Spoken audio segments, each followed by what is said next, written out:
All right, here we go. It's the training camp edition of Under the Dome. We had the rookies come in last week, and we have the veterans reporting tomorrow. So from now until hopefully February, we will be talking Saints football and about Saints games that are coming up from now on. So how you guys doing tonight? How you doing tonight, Sean? I'm doing good, man. I'm doing fine. I'm eating a snowball, so I'm really happy. Yeah, I hear it's affecting your speech pattern, and y'all make fun of what I drink. Yeah, there we go. Anyway, I'm Sean Williams. I am the lead analyst and staff manager for Pro Football Spot for the New Orleans Saints. Thank you guys for joining us tonight. This is Under the Dome. This is the Under the Dome Studios, also known as my domicile. Anyway, moving right along, we want to welcome everyone in tonight. Just to kind of give you a brief summary of what we're going to do, we're going to go over the leading storylines of this week. We're also going to get a little in-depth with the defense, getting you guys prepared for what is coming up with training camp, as Alan alluded to. Tomorrow, the veterans report, and then it's all hands on deck. It is time for football once again. And let's see, what else do we have? We got to pay the bills, I guess. First Productions for sponsoring our show. We also want to invite everyone to subscribe to our program on iTunes and on YouTube. The last time I checked, we were above 100 subscriptions. Let's try to up that. And hey, let's go for 2. Saints have a good Saints have a good season. That the numbers will grow.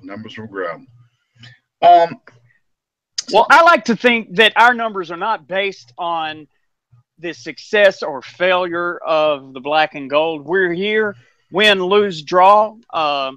It doesn't really matter. We believe in our team. Our team is something that is very it's not just important to us. For anyone that knows us will probably tell you really quick that with Alan and myself, this is something that's sacred. This is something that's been a lifelong pursuit. No, not pursuit. Obsession. Yeah, that'd be closer. We love our team, and we, as we've alluded to before, we try to stand in the gap of the fans of the New Orleans Saints and the team itself. We have a lot of things that we have that we can't necessarily hip you to just yet, but we got a lot of things planned for to be coming up in year number 2. For those who are not aware, a week ago we celebrated our 1-year anniversary, and we thank everyone for their support. If not for that support, that 1-year anniversary never would have happened. We thank you guys so much for that. We've got some big things in the works for year number 2. So let's fasten seatbelts and everybody get ready for a good ride. Absolutely. I'm just checking Twitter. Let's go ahead and tackle the headlines of the week. The first thing, Willie Snead did sign his exclusive rights tender, and as a lot of people alluded to on Twitter, he really didn't have much of a choice because he didn't have much leverage with the team. He wants a long-term deal, and I think the Saints want to give him a long-term deal. But right now, he had to sign it because this is something that people don't really hear much about, because most rookies are under 3-year deals, so they fall in that category. They're still under contract and never really fall into that category of being an exclusive rights player. But because Snead was an undrafted player cut from 2 different teams, he didn't accrue the years, and he's only been he's only a player technically for 3 years in the league. So he really couldn't negotiate with anybody. Nobody had a right to talk to him without talking to the Saints first. So he basically has a tender, a 1-year deal. He's doing next year. He becomes a restricted free agent, which is a lot like what we were dealing with the Malcolm Butler situation. And then the following season, he's 2 years away from being an unrestricted free agent. So the Saints really felt no pressure to sign him. And I know a lot of people like, oh, man, give him a deal now while he's relatively cheap. I can understand why they don't want to do that yet, because you've got a lot of question marks with salaries coming up. You've got, the Nick Fairley situation. What do we do with that contract if he has to retire? You've got Armstead out there. He signed a big deal, and he's been injured. So we have to figure out what's going to happen with him. Excuse me. And then sorry, I had the hiccups, y'all. And then finally, you've got the Drew Brees situation, where Drew is technically playing under a 1-year deal this year. We are probably going to sign him to an extension. How many years? How much money you give him? That's all going to determine what you're going to do with Snead. So yeah. I can see why the Saints did what they did, and I can see why Snead had to sign his 1-year tender. Yeah. It's not something exclusive to the New Orleans Saints by any stretch of the imagination. No, it's the business side. Yeah.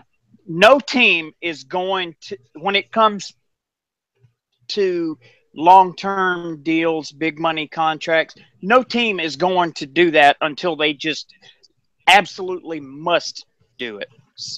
Very, very, very, very rarely do you ever see a team that preempts the process by jumping out and getting things like that done in a timely manner. It's always last minute, and even up to and including a player holding out during training camp, so on and so forth.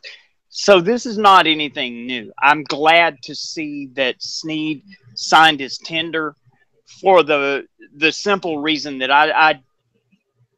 I see Snead as being an essential element in this offense coming up this season, and having the distraction of having that hanging over the head during training camp, that's a distraction that is unnecessary.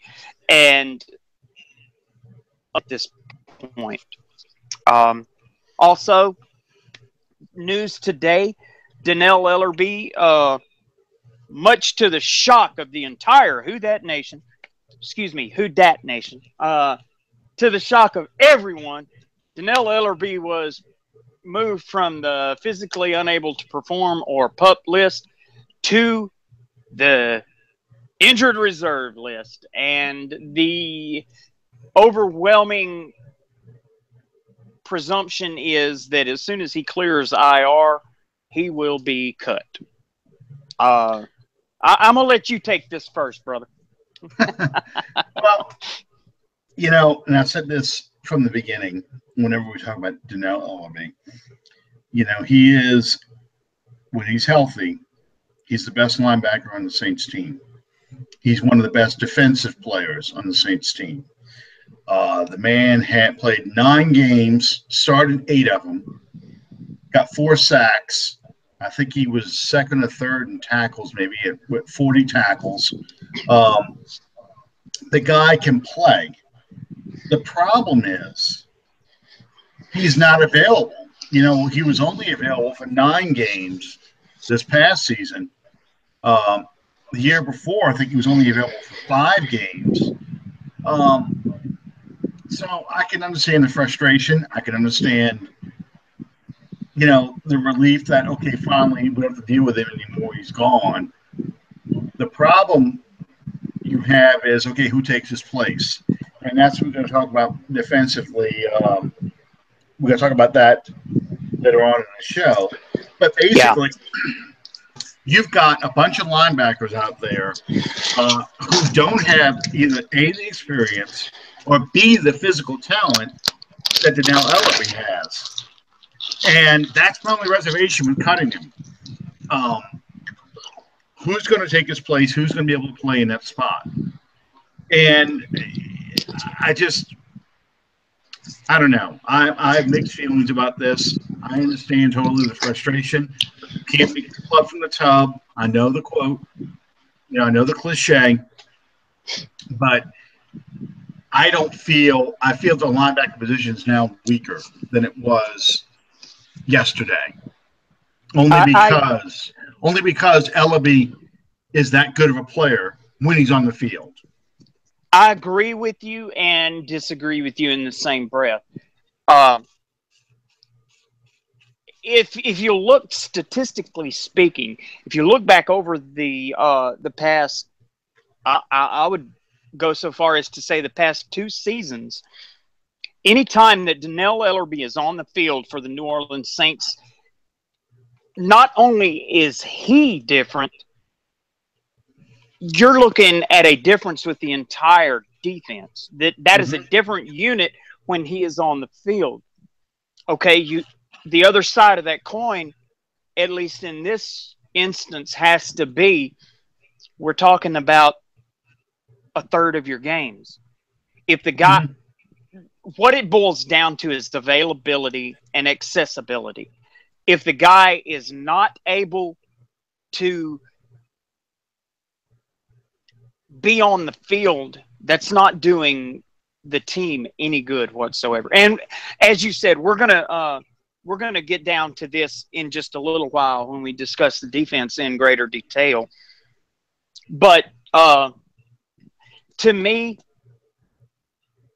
I hate to see it because Dannell Ellerbe, if you'll think about it, think back when Dannell Ellerbe was drafted by the Ravens. He was drafted. He was unrestricted free. Undrafted free agent. So he wasn't even drafted by the Ravens. My bad. My point was, when he was brought in by the Ravens, he was brought in to replace Ray Lewis. Mm-hmm. So that gives you an indication of kind of the skill set you're talking about. You don't replace bad pretzels. You don't replace. Make you thirsty? It's Seinfeld reference. No. Look, I got thirsty covered. Yeah. Dannell Ellerbe. You don't. Dannell Ellerbe. You don't. Go ahead. You don't replace a Ray Lewis with an average skill set. Is what I'm trying to say. To not minimize it, but simply put, guy can be the most fantastic player in the world, but if he's the most fantastic player in the world on the sidelines, it's of very little use to the New Orleans Saints or anyone else. I want to say it was not Rappaport. One of those other ESPN guys today said that in announcing that the Saints would probably cut him when he cleared IR, talked about how hot a commodity he's going to be. And, strictly from my own standpoint, how is someone that's not going to see the field going to be the most widely sought after free agent in the world, Because Dannell Ellerbe, for all you car aficionados out there, Dannell Ellerbe is a 1965 Jaguar XKE. I wanted to make sure I had the right letters. It's an XKE, okay? It's a beautiful car, one of the best-looking cars ever made. And when it works, when it runs, it's an awesome car to drive. The problem is through its time in the shop. And that is what Dannell Ellerbe is. Dannell Ellerbe is like that high-performance, high-maintenance sports car that you have that you can some days you can kick it out and everyone's looking at you. Everyone's admiring your car as it drives by. But most of the time, you've got to bring it back to the mechanic because it's not running right. It won't start. That kind of thing. And that's what you got with Ellerbe. That's probably the best example you have. That's why he's going to be a hot free agent simply because of what he offers you when he's on the field. The problem is he's not going to be on the field. Every team is going to think that they're going to be able to make him work on their team. They're going to be limited. They're going to be able to limit his snaps to maximize his effectiveness. And the problem will be that Danelle Ullaby is one of those kind of players that if he's not 100% or doesn't feel 100%, he's not playing. So, yeah, he's a Jaguar XK 1965 Jaguar XK8. Look that up. Beautiful car. My neighbor used to have one. You're going to have to text me that because I can't remember that many letters and numbers all in one spot. Oh, it's oh, yeah. I remember that car. Okay, so, the last headline we got this week is, I think today, as a matter of fact, we signed a former Seahawk, which has become a really bad habit that we've had here lately. That was a joke, by the way. We signed former Seahawk defensive lineman Christian. Hang on, I can't read my writing. Oh. Spicoli. Spicoli? No, was not Spicoli. Hey, Mr. Hand. Soon as I ace your class, man. Seriously. I think if you have a little pizza because this is our time. Yeah, I got you. Yeah. Hey, there's our movie reference for this week. Absolutely. Anyway, Christian. So we signed Spicoli. Socoli. Scully. I'm going to have to get with someone that's far better equipped to understand the relevance of this, like Deuce Wyndham or someone, and get him to break it down for me as to whether or not this. But what was interesting about this acquisition to me was not the fact that we signed another defensive lineman, but we signed a defensive lineman to play offensive line. Yeah, which is not he's a body. It's not unheard of. Yeah, basically. If he's any more than that, I'm going to depend on Rev Deuce to break it down for me. Anyway, I'm looking up. Yeah. Excuse me. I'm looking up the guy's name right now to see if I can find his exact pronunciation. And there is no exact pronunciation yet. So I'll keep digging. Oh, and they also signed a cornerback, Dejon Butler, who was a tryout player. Yeah. At minicamp. So somebody's got to have a pronunciation guy behind this guy's name. I'm not even going to bother learning it because, honestly, I don't think he's going to be here long enough. If you're converting a defensive lineman to an offensive lineman, it's not going to go well. Well, it's either going to be one or the other. It's either going to be gangbusters, this guy is a phenom, get out there and do your thing, or it's going to be somebody just to throw into a spot. I think it's the latter. He's throwing it in the spot. I did see a picture, though, today of Khalif Barnes supposedly lost a lot of weight. He did. He lost. As the saying goes, he's svelte. You know? He appears to have lost a high school running back, man. He is he is slim, trim, and sexy. And if he blocks somebody, I'll love him that much more. Hey, that could have been part of his problem, that he was just a fat, lazy guy. Yeah. Wouldn't be the first one. You know, I made this point to someone on social media the other day. The Saints' handling of Khalif Barnes, that makes him an easy target for a lot of BS, so to speak. Cut him here, cut him here, cut him. All that being said, there's one thing that you can't ignore. And when it comes to Ryan Ramczyk and how he's going to transition into what we believe. I believe Alan and I agree on this. What we believe to be the starting left tackle for Teron Armstead. If this guy is going to transition into that, he's going to have to win that job over Khalif Barnes. Ryan Ramczyk was a left tackle in college at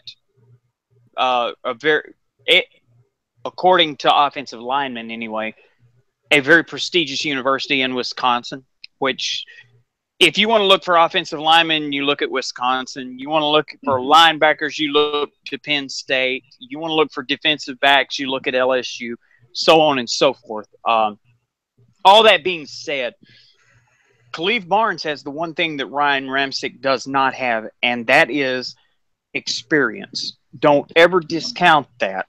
Well, here's the fact that he's slimmed down and trimmed up, and from all indications seems to have gotten himself into a better position. I think that bodes well for him. Well, here's the thing with Khalif Barnes, and I think he sees it. This isn't a good opportunity for him because with Armstead being out, and out, I say probably to at least Thanksgiving, if we're lucky, Halloween, but more likely than Thanksgiving. If he's out that long, Barnes has a great chance to become that third tackle because you're going to be looking at Street is going to man the right side, Ramczyk play the left side. So Barnes will be in a lot of short yardage situations and will be the first guy out there probably if there is an injury to another tackle. So it's an unbelievable opportunity for him. I think he sees it. I think he's going to get it. I think some of these other guys they're bringing in are all guys that are there just for competition. So you actually have 3 full strings that you can rotate. I gotta set this Coke aside. That's the problem. I'm getting hiccups from this Coke. But hey, you don't want to hear that. It's like a hiccup and a belch all wrapped up in one. I feel like you're losing control. Anyway, with those guys, with that kind of opportunity, I think he sees that and he wants to take advantage of it. He wants to earn a spot because if we're stuck with that damn Coke threw my train of thought off. If we're stuck with the human cockroach again that we just can't get rid of, you're going to have to be more Pacific. More Pacific? More Pacific. Saints Saints tackle. Lolito? No, he was a guard. Well, he played tackle too. No. Hang on. Not Bryce Harris. Yeah, Bryce Harris. Yeah, that's him. They got the wrong picture for Bryce Harris in this thing. Yeah, Bryce Harris. If we're stuck with him as a third tackle, we're in big trouble. We are in big trouble. So Bryce is gone, isn't he? No, he keeps coming back. That's why he's a cockroach. He keeps coming back. They re-signed him on May 22nd. He is back. We can't get rid of him. Wait a minute. Who was the lineman that we lost? Lolito?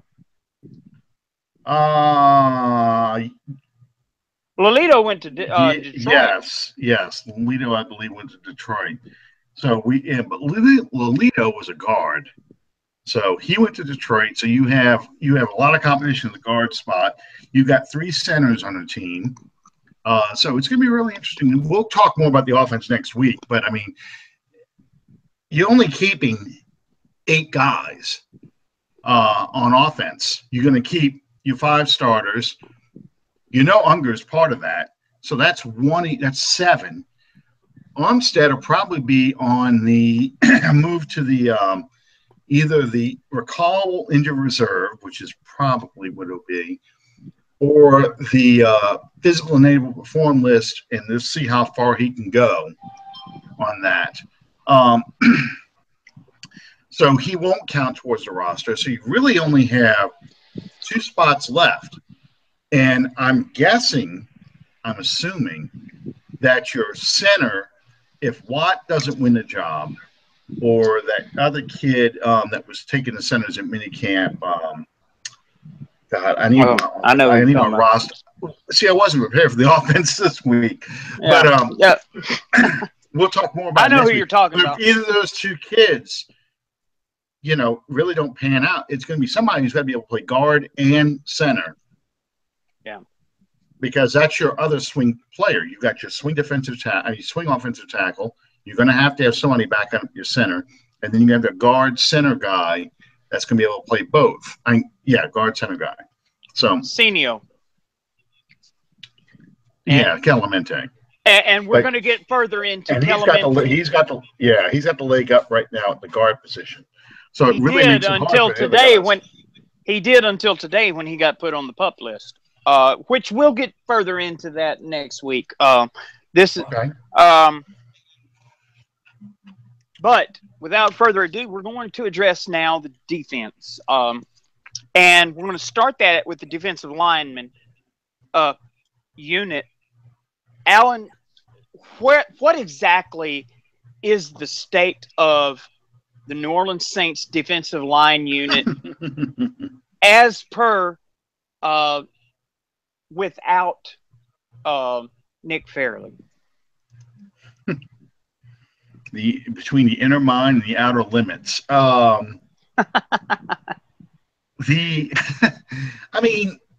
Okay, we talked a lot about this a couple weeks ago when we talked about Fairley being out, when he was moved to the football non-injury list. You've got your starters with Sheldon Rankins and Davidson. Those are your starting defensive tackles. Yeah. Now it becomes a question behind those guys, who steps up? Does Tony McDaniel step up? Does David Onyemata step up? Who becomes that second and third guy? And that's where the real battle is, because Fairley's position essentially is going to have to be in that backup tackle. Cam Jordan is your starting defensive end. Your other starting defensive end, as of now, is Alex Okafor, with Trey Hendrickson and Haoli Kiaka coming in to see if they can compete as that designated pass rusher. I would suspect that someone like Darryl Tapp is probably your number 1 backup behind Cam Jordan right now. Again, that's another position where you're going to probably keep 8 guys. So your rotation is going to be huge. And when I say you're going to keep 8 guys, that really makes that designated pass rushing position a challenge, because where does that pass rusher fit in? With Hendrickson, I can see him as your 8th defensive end. Your 8th defensive lineman, I should say. Your backup defensive end behind Okafor, with Kiaka kind of playing that linebacker / defensive designated pass rusher, defensive end, either standing up or putting his hand in the dirt. Kind of that third, that rotational guy coming in. But it affects your numbers. Where does he fit on the defense when it's not a passing down? Does he fit on special teams? We saw in his rookie year, he did great in special teams. He forced a key turnover against the Indianapolis Colts. So those are the kind of things we're going to have to see how it plays out. I've tried writing numbers down for guys, and I'm thinking, 8 defensive linemen, 6 defensive backs. 6 linebackers, 10 defensive backs. 5 corners and 5 safeties. So you start looking at these numbers. Now you have to start wondering, okay, where does this guy fit in? Where does this guy fit in? Hendrickson's advantage on special teams. He had a reputation for blocking kicks. He blocked kicks in college. Does he compete with Kahaka as a special teams guy? Those are all questions that we have to see answered in training camp and in these training camp battles. Who can offer the Saints the most diversity?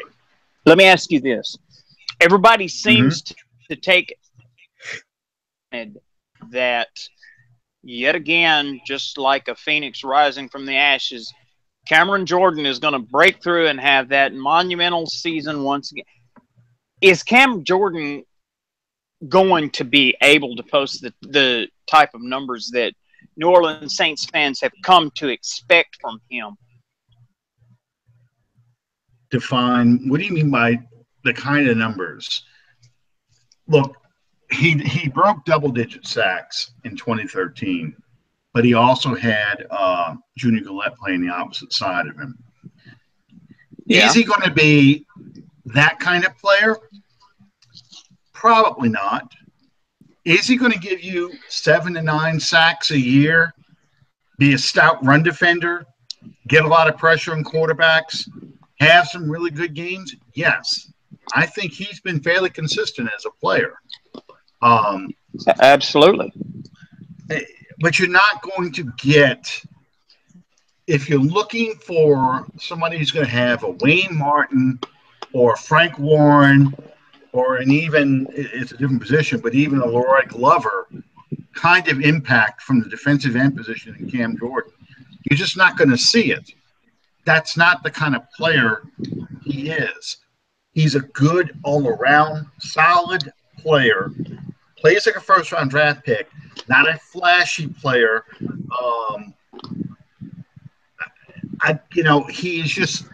He is a good player. It's not going to show up as an impact player that defensive coordinator and offensive coordinator said, we have to figure out how we're going to stop this guy. That's not the kind of player he is. Okay. That makes sense. I think that if you want to increase the effectiveness of a Cam Jordan, you're going to have to bookend him with just to go with examples that you have on hand. Excuse me, pretzel. You're going to have to take an Alex Okafor. You're going to have to take a Holy Kikaha. You're going to have to put someone on the opposite end of a Cam Jordan to where an offensive coordinator is not going to be able to say, okay, you're going to have to stop this guy over here no matter what. You're going to have to get that offensive coordinator back on his heels and say, okay, over here we're going to have Jordan, but over here you're going to have somebody else that you're going to have to watch just as much as you do your Cam Jordan. Until you bookend Cam Jordan, you're not going to get the full effectiveness of what he's able to do, I believe. Well, he's going to face double teams. He's going to face the bulk of the attention by any offense just trying to block the Saints' pass rush, okay? So, yeah, you're going to have somebody step up to draw the attention away from Jordan so he can get more favorable one-on-one matchups. I'm just looking at the way they've got one depth chart thing has the way the Saints defense set up. They've got Kihaka listed as a strong side linebacker. Okay, so that would mean that he is competing with Nate Stupar and Stephon Anthony, basically, for that outside linebacking, that strong side outside linebacking spot. And I've already said you're looking at about 6 guys, not 8 to 10 linebackers. So, that really that's an interesting segue because that's exactly what we were going to get into the next. Well, and I wanted to see because we didn't mention, and I know a lot of people talked about him in the past, Obum Gwacham. The guy who picked up from Seattle a few years ago. Yeah. And he was an injured reserve all last year. That's someone else who thinks he can compete with Okafor and Hendrickson for that outside left.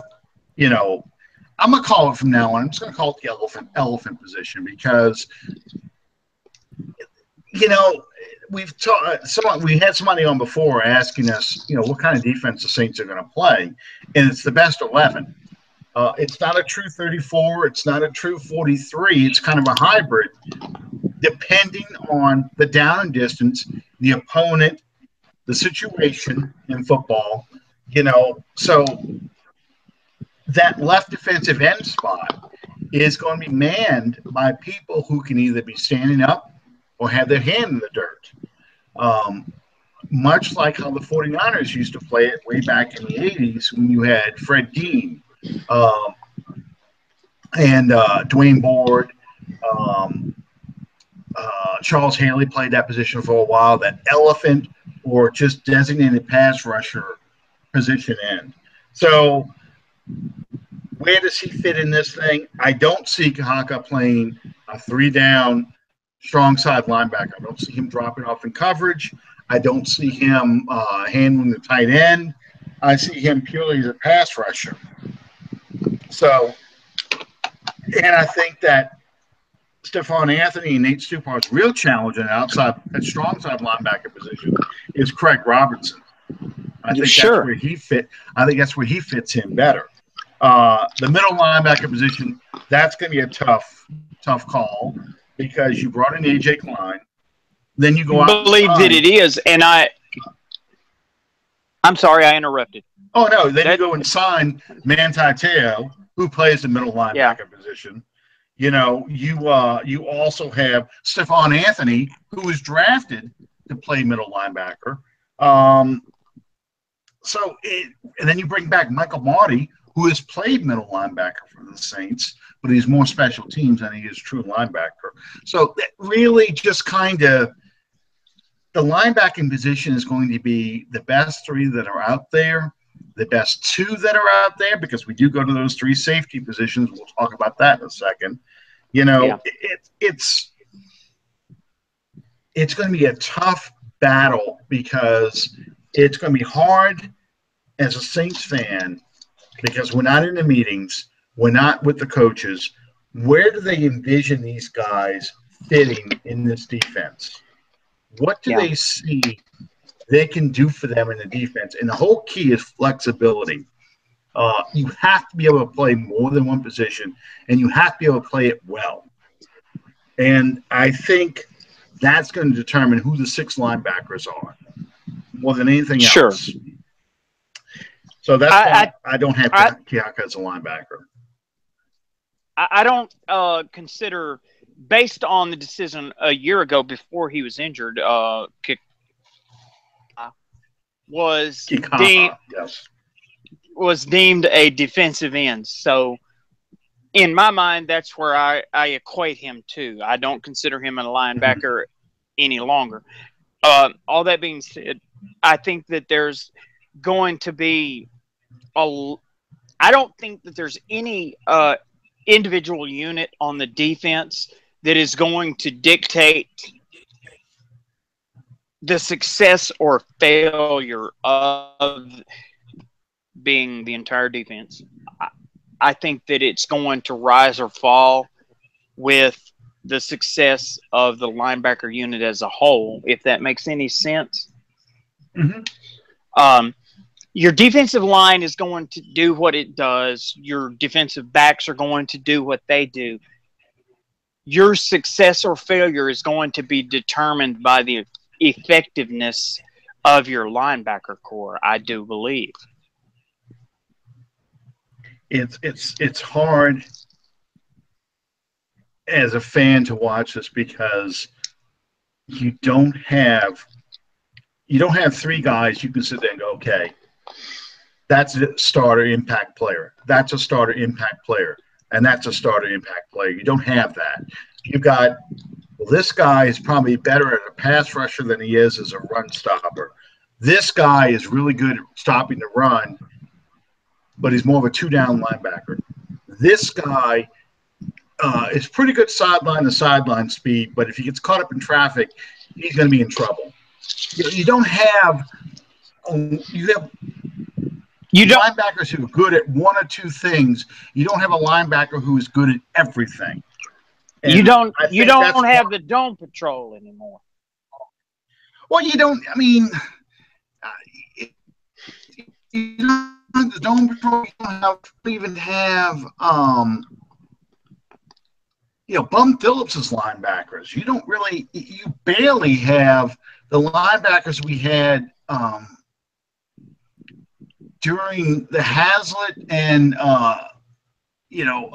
Dick Nolan years. I mean, you've got guys who have some talent. You've got some guys who have ability. You've got a couple of hard workers, but you don't have a guy who is a game changer at the linebacker position. You don't have that guy. You don't have a Jonathan Vilma. You don't have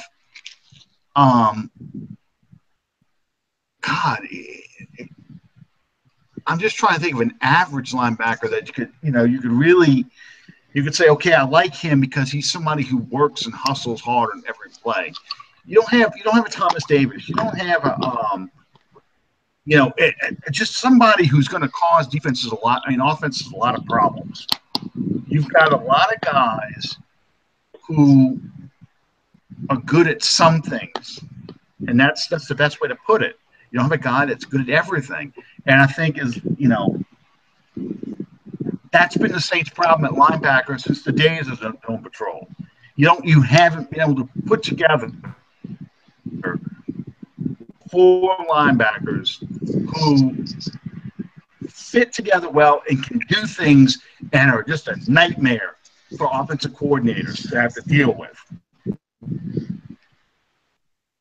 It's not just Peyton and it's not just Loomis.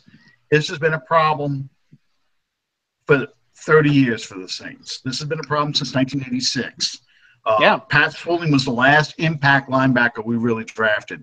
I know about Mark Fields and Winford Tubbs, but Mark Fields was a guy who could run like a deer but didn't know defenses very well, didn't understand concepts very well. He took a long time for him to develop to be a great player. Winford Tubbs was the guy who came along. It took him a little while. He got to be good. Then, of course, Mike Dick had to get rid of him because he was good.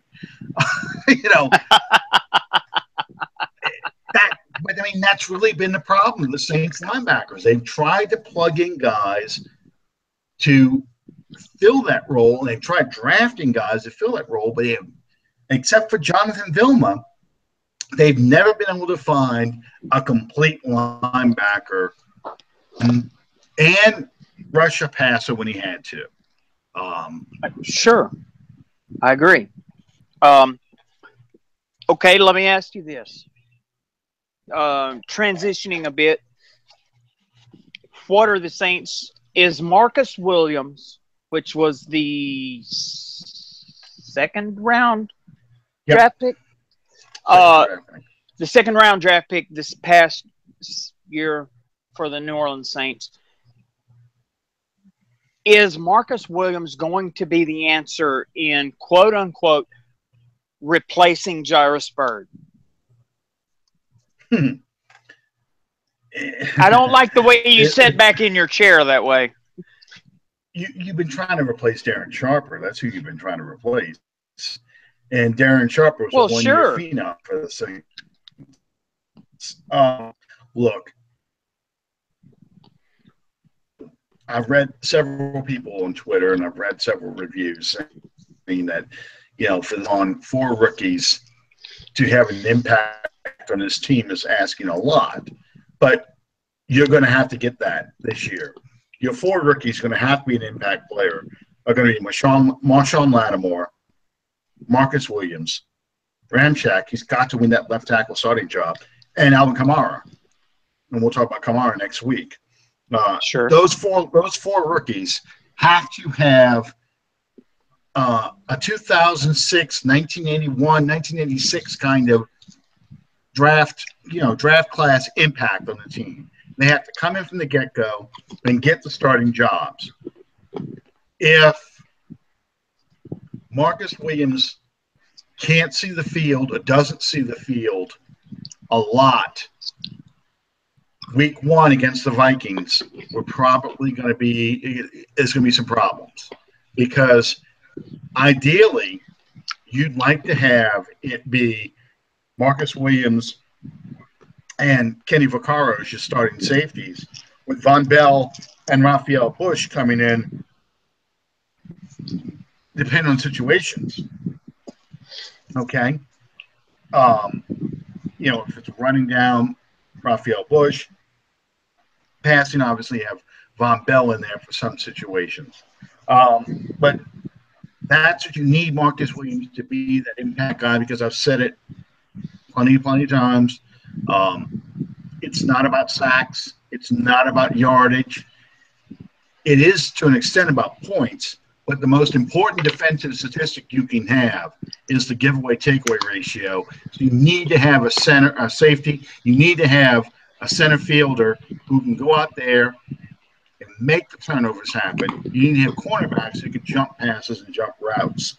So ideally, what I'd like to see on opening night against the Minnesota Vikings that Monday night is Marshawn Lattimore and Delvin Breaux in the corners. And you've got Williams you got Williams and Vaccaro at your safety positions. And if that's your starting backfield, I think we have a good shot of winning a lot of games, because that means Marcus Williams is getting turnovers. That means Marcus Williams can go out there and he's making great breaks in the ball and helping the corners as best he can. And then Von Bell, Raphael Bush, Eric Harris is probably going to be more your special teams kind of safety. Those guys can help out as well and down in distance. I'm going to say this. People have asked me this question over and over and over, and I struggle to answer it because on one hand, there's the logistical side of me that says, don't ask me, wait and see how it plays out. But at the same time, there's the other part of me that says, here's the deal. You have a rookie first-round draft pick that you're basically betting the farm on in Marshawn Lattimore. The expectation level for Lattimore probably could not be any higher because he's a first-round draft pick, obviously. You drafted He's also the best cornerback in the draft. He was the best cornerback in the draft. Sure. So, and that just further solidifies what I'm trying to say. The expectation level for Lattimore could not be any higher because of who he is, what he is, where he was, so on and so forth.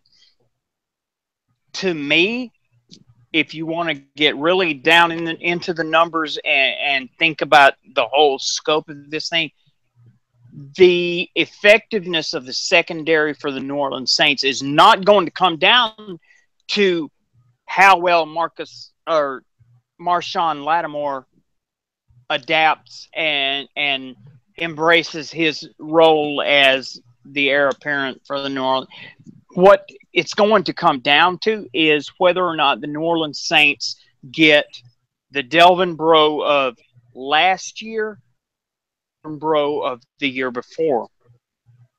right. And now let me reiterate that, or excuse me, let me explain that just a touch. Delvin Breaux had a fantastic camp last year. Came in, never missed a beat from the prior season, and then shortly after halftime of week one against the Raiders, broke his leg. In my personal opinion, never should have came back at all last season. Should have stayed out. Never tried to come back. Stayed out. Recuperated, healed, so on and so forth. But that's not the way that it happened. He came back and was abused. Well, you can't fault the guy for feeling like he needs help, because I don't resent what he did nearly as much, because I know I feel like I know his motivation. He wanted to be a team player. He did what he did, not for himself, but because he felt like his team needed him, and I respect that. But I mean, you got Ken Crawley and Sterling Moore out there, and B.W. Webb playing cornerback. So, he feels like if he can be out there, even 80%, he is probably a better player than those guys were. So, sure. But I think that the fortunes, so to speak, for lack of a better word to use, the fortunes of this defense coming up in the 2017 season, it's not going to depend on how quickly this rookie over here can adapt and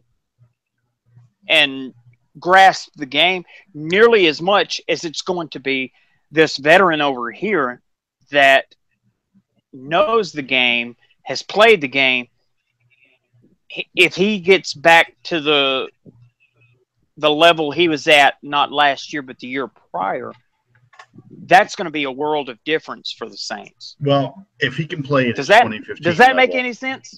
No, if he can play at his 2015 level, because the Saints like to play man-to-man defense with their cornerbacks kind of isolated one-on-one receivers.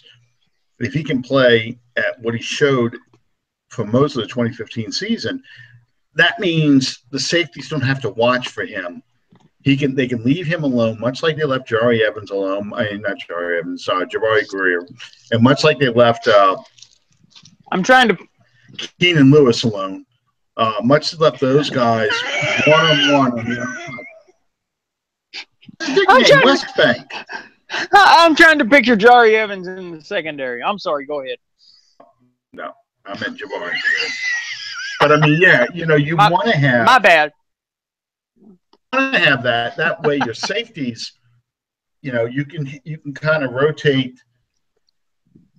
Marcus Williams playing the deep middle, and you can kind of have Carl come down more into the box, helping on run support, and also punishing guys trying to come across the middle. Kind of what the Saints would like to do ideally. I know a lot of people heard me say that I want more, Marshawn Lattimore and Marcus Williams out there by themselves, and they're going, "Oh my God, that's no experience out there. You have two rookies.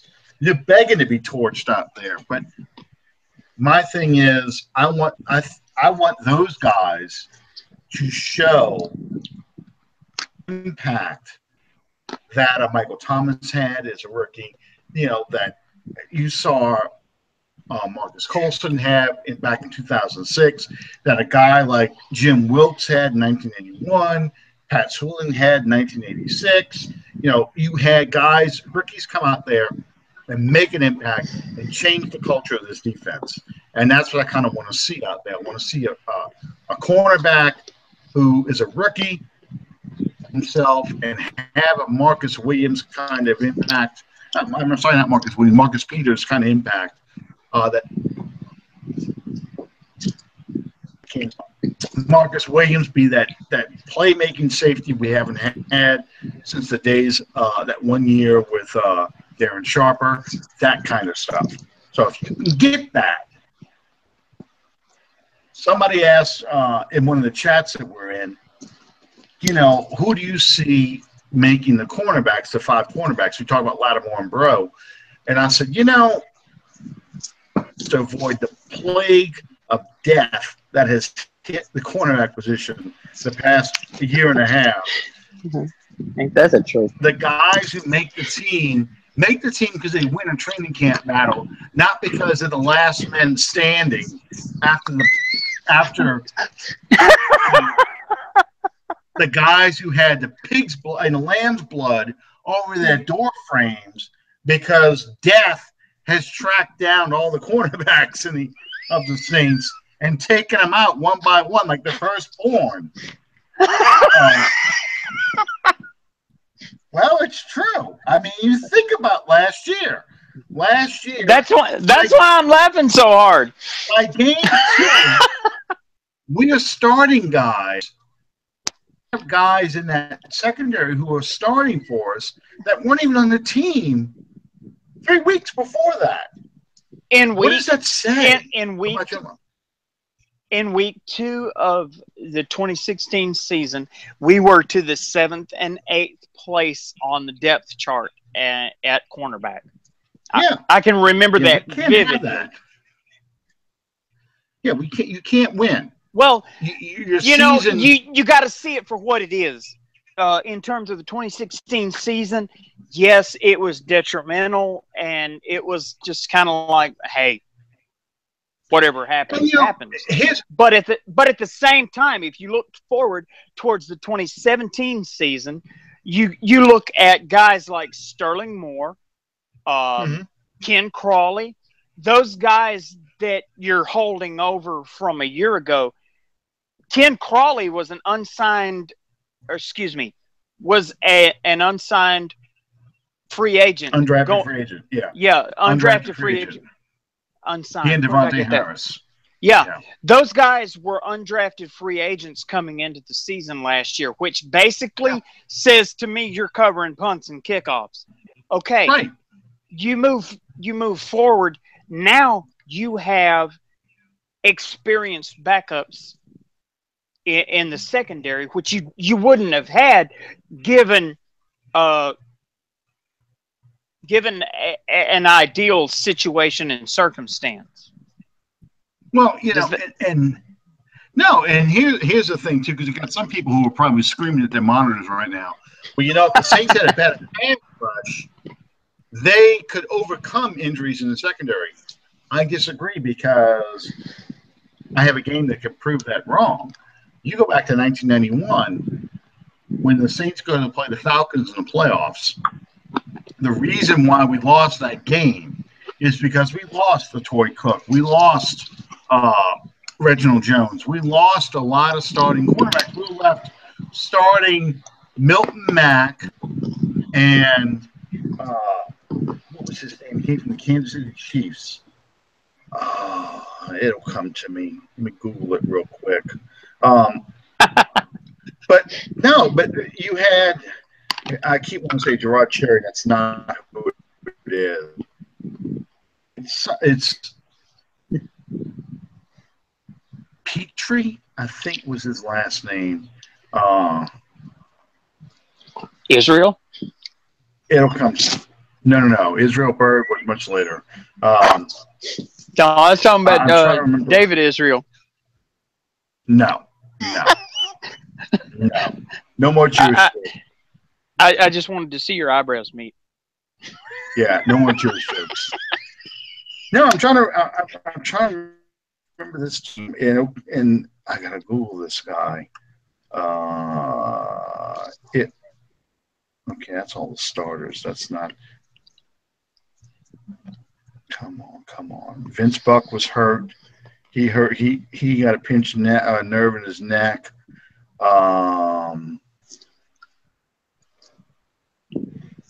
Was he that bad? They don't even have him listed on here. He came from Kansas City. He was an old defensive back who came from Kansas City, and I cannot remember his name. But it'll come to you 2 minutes after we go off the air. I can picture him. But basically, you were playing your fifth and sixth cornerbacks out there. You were playing guys who weren't with the Saints 4 weeks prior, and they got to play in a playoff game. Yeah, against the Falcons' version of the run and shoot, with Jerry Glanville, and you got to deal with Michael Haynes and Andre Rison and so forth. But that's why that defense, the pass rush was great, but Chris Miller was getting rid of that ball so quickly that the cornerbacks were trying to keep the receivers in front of them. And Milton, I can picture it still. Milton Mack takes a bad step, and Michael Haynes just turns the corner on him, and then all of a sudden he's gone, and Mack is just laying there with broken ankles. It was terrible. And that's what you had a lot of last year with the Saints to try and protect that defense, protect those cornerbacks. They were letting all the receivers catch the ball in front of them and try and make the tackle to limit the yards after the catch. And then, of course, in the Detroit game, we saw Sterling Moore get burned repeatedly because he would take a bad step and they'd take that quick slant and he was gone. Yeah. Golden Tate is still running. So that's why you need cornerbacks who can play aggressively, make those breaks in the ball, and safeties who can run. And that's what I think Marcus Williams can do for you. He can run as well as be a ball hawk. He's take away. You don't have to protect them against the long pass. You can play much more aggressively. That's what you need to see out of the Saints. That's what you need to see out of the Saints secondary, because the offenses are going to do things to take away pass rushes, drops, get rid of the ball quickly. Detroit did that to us all game. You'll see a lot of teams try that kind of stuff. We don't have those elite pass rushers who can get the jump on the snap. They're pass rushers who have to make an impact by working at it. So, well, I think that's going to be. You said it right there. I think that they're going to have to put a premium on. I don't know the proper word to use here. How much the interaction needs to be for the defensive line and secondary. You have a better pass rush that helps your that helps your pass coverage. You have better pass coverage that helps your pass rush. They feed off each other. They do feed off each other. And I think that's going to be essential for this team this year. I really do. If you can get cornerbacks who can make great breaks in the ball and knock passes away and pick off those quick passes, so the quarterback does have to hold the ball longer because he doesn't have that quick, easy check down read. That'll help the pass rush, because the pass rush will get to him because they will have the extra second they need to make the play, to beat the tackle and get to the quarterback. I think you're going to get something like that out of Okafor. You get that sort of thing out of Cam Jordan. I think Hendrickson can help in that regard, because these are all guys with nonstop motors, and that's what you need as a pass rusher right now. Because you don't have a J.J. Watt. You don't have a Reggie White in his prime, or Keith Millard. You don't have a Keith Millard. You don't have a Leroy Glover. You don't have any of those kinds of players. You're going to have players who are going to have to make plays in conjunction with a good defense. Well, let me ask you this: the $100,000 question, so to speak, for this. Going into the 2017 season, seeing what we have personnel-wise, and at least for the time being, injury-wise, we're not sitting in a bad position. What are your expectations moving forward, at least during the preseason, for the New Orleans Saints defense?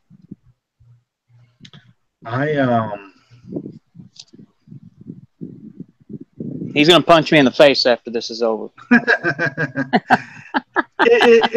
I hate to take the college way out, but it all depends on health. Because if this defense stays healthy, I think they were only 25th last year with all those injuries. I think they can. I think by week 17 they had climbed up to 26th. I think was the final. I could be wrong on that though. I think if they're healthy, I think they can make it as a 20, 19, 21, somewhere in that range defense. The key is going to be turnovers. That I'm going to keep beating that horse until it's glue. It's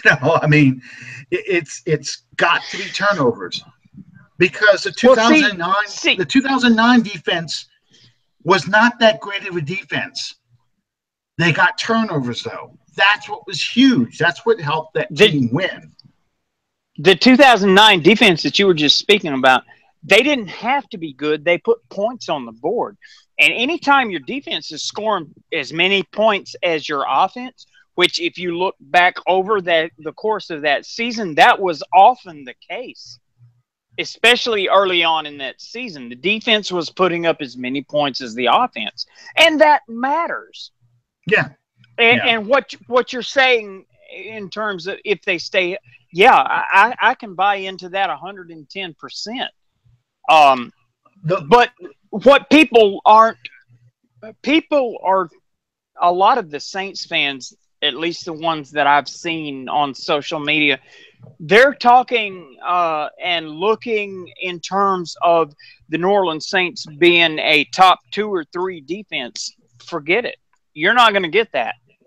But at the same time, you don't have to have the number 2 or 3 defense in the league. All you have to have is someone that's average. You don't have the players to be a top 10 defense. You just don't. There's no getting around it. You don't have a dominant defensive line. You don't have great linebackers. Without either of those things, you're not going to be a top 10 defense. Sure. That being said, the NFL today punishes teams that have top 10 defenses because the rules are structured in a way, that you're going to give the offense opportunity to score points. They're going to call unnecessary roughness, late hit on the quarterback. So that limits your pass rushing, okay? You can't just turn your pass rushers loose. A lot of great defensive players from the 80s could not play under today's rules because just the rules they've got to protect the quarterback, okay? So that is a huge difference between now and 25, 30 years ago, where you had the 46 defense and you had the Giants and the New York Sack Exchange and you had the Jets. I know that. You had Dome Patrol, you had, the 49ers defenses and so forth. They're not going to let you. The second thing is, when Seattle tried to improve their secondary and become this great, tough secondary and the Legion of Boom, they did that for 1 year. What happened the following year? The following year, they started calling a lot more defensive pass interference calls on them because it was going around saying that, you can't call pass interference in every play. Well, the league said, oh, yes, we can, and we will. So that's the lesson of today's NFL. You're not going to have that dominant, incredible defense that pitches shutouts. What you need to have is a defense. You take a team like the Kansas City Chiefs as a great example. A defense that forces turnovers, gives their offense multiple opportunities to get the ball. The offense scores just enough points to win, okay? You give an offense like the Saints more opportunities to score, more possessions than the other team because you've got turnovers. That helps your defense because that plays right to Sean Payton's aggressive philosophy. So that's why I keep saying turnovers are the difference, because this team is built on offensive aggression. Payton wants the ball. He wants to score every time. He wants to score a lot of points. And he wants the other team to feel like they got to score a lot of points to keep up. And if you can take the ball away from them and make that offense stay on the sideline and you're stealing extra possessions, that means you can score even more points and they don't have enough time left to score in your defense. That to Sean Payton, a coach like Sean Payton, that's winning football. That's a winning philosophy. That's the kind of team this is. So, that's a long answer, but that's just how I see it. I mean, that's really how I see it. I see this defense, if they can stay healthy, being the 20th ranked defense, 19th, 21st, somewhere around there, based on the talent level we have. But it doesn't hurt us if we're on the plus 5, 7, 10. If we're plus 11 or more, this team's going to the NFC Championship game. Sure. But if we're +7, +10, this is a playoff team. This is a team that's going to win 11, 12 games because the offense is good enough that you give them the extra possessions to do that. It makes up for the weaknesses you have on the defensive side of the ball. Just in case anyone is unclear, and in case you haven't minded your inbox, we'll go ahead and clue you in now. The Saints are going to win the Super Bowl this year.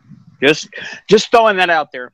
Hey, they are +11 or +12, and Drew Brees is throwing for 5,000 yards, and you got a 1,000-yard rusher, at least one, and you've got a couple of receivers who are over 1,000 yards. That's a Super Bowl team. You're +12, +13, +14 in the giveaway takeaway ratio. I saw for a brief moment there, I saw Alan's eyebrows meet, and it was kind of a cathartic thing. Mm-hmm. Well, we hope that you guys got something out of our analysis of the defense tonight. I did. Most of the time when Alan speaks, I'm sitting here like taking notes. I've been beating this drum for a long, long time, and I've said it 10,000 times. It's 10,001. The difference between the 2011 team and the 2009 team is your giveaway takeaway ratio. Absolutely. You turned the ball over 5 times in that playoff game against the San Francisco 49ers, and you still had 2 chances where you took the lead again. And if you could have gotten one turnover, that critical turnover right there at the end of the game, instead of giving up a touchdown, you win that game. And that's the difference. That is the difference. And you would have been home the next week. NFC Championship game versus the New York Jets, which you beat by 40-some-odd points. Oh, my God. I'm going to have an aneurysm.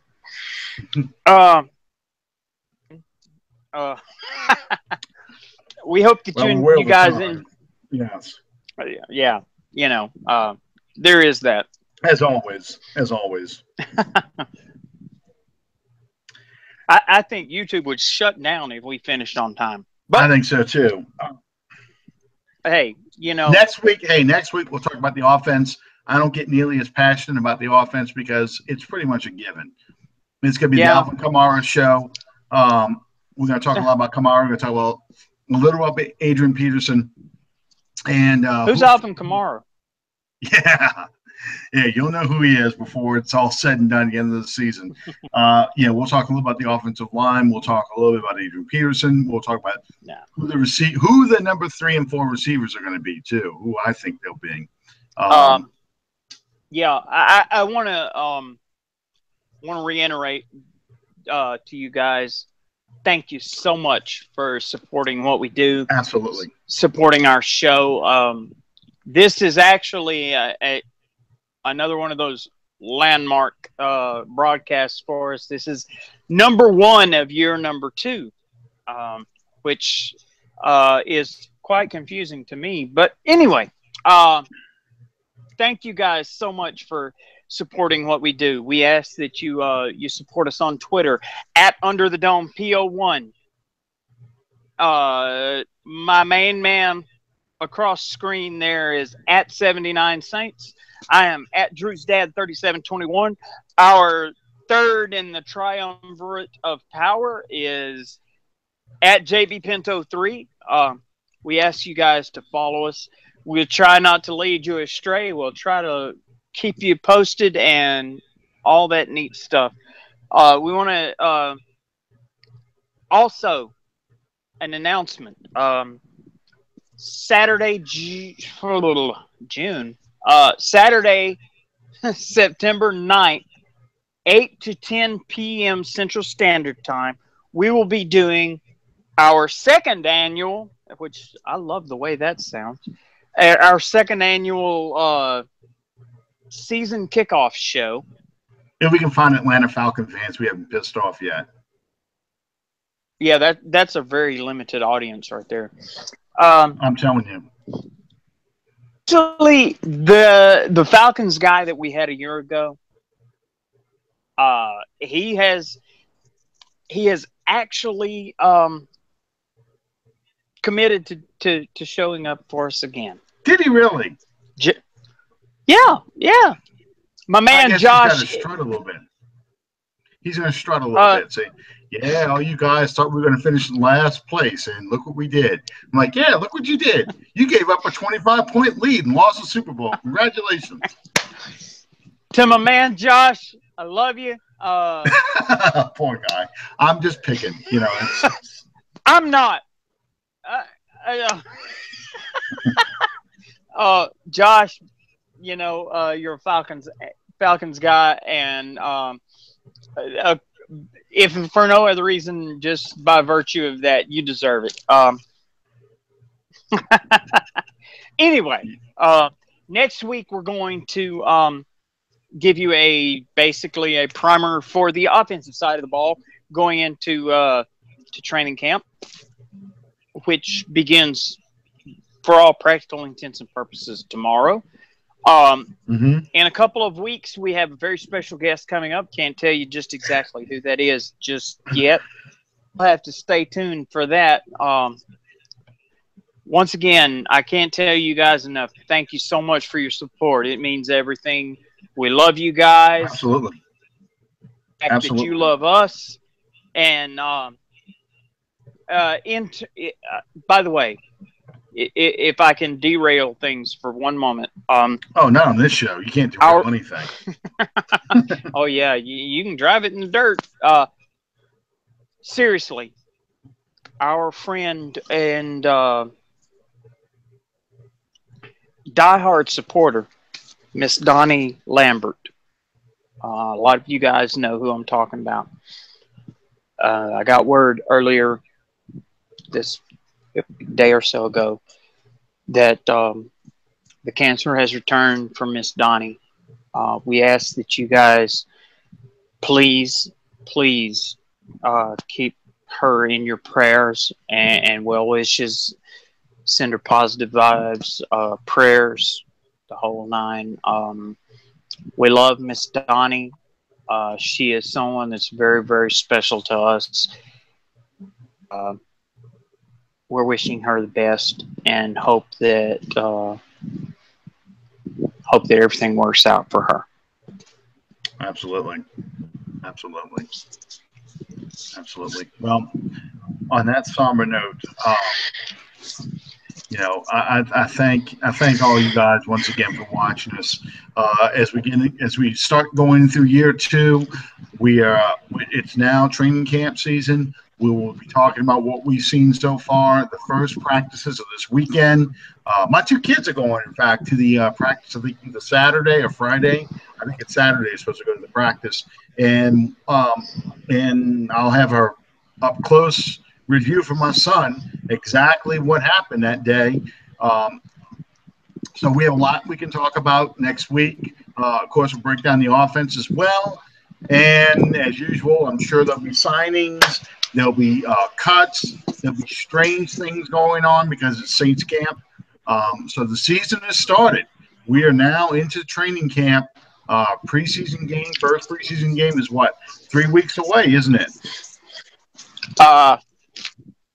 2 weeks is a Hall of Fame game. I think not. Yeah, but not. Who cares about that? Not this, well, I'm just saying. Not this Thursday, but not next Thursday. I think it's a fall. No, it's next Thursday. Next Thursday is a Hall of Fame game. Hang on. And then August that first 10th. weekend is the Saints first preseason game. August 10th. Yeah, that's because next week is let's see, it's August. It's August 4th, I think, next Thursday, and the following will be August 10th. Yeah. So, and then is that the first preseason game, August 10th? I mean, Saints preseason game? Yep. Okay. So, Hall of Fame game is next week. Yep. Next week, Hall of Fame Cleveland. game. Yeah. Next week's a Hall of Fame game. Cleveland. So, yeah, we'll be talking about games again already. So, All right. So anyway, thank you guys for staying for this. We went way over time. It's almost 9:30 now. We'll catch you next time on Under the Dome. Good night, everybody.